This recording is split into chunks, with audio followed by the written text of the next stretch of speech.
مولانا خلیل احمد قادری رحمۃ اللہ علیہ فرماتے ہیں کہ دوران قید اندھیری کوٹھری میں میرے سامنے زہریلا سانپ چھوڑا گیا، نماز پڑھنے سے روکا گیا، سارا دن کھڑا رکھا گیا، کئی دن مجھے کھانا نہ دیا گیا اور دوران تفتیش گالیوں سے نوازا گیا۔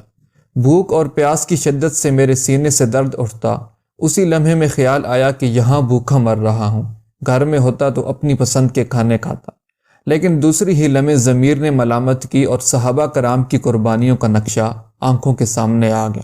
میں نے سر بسجود ہو کر توبہ کی، لیکن خدا کی قدرت دیکھیے کہ اندھیرے میں ایک ہاتھ آگے بڑھا اور آواز آئی کہ شاہ جی یہ لے لو۔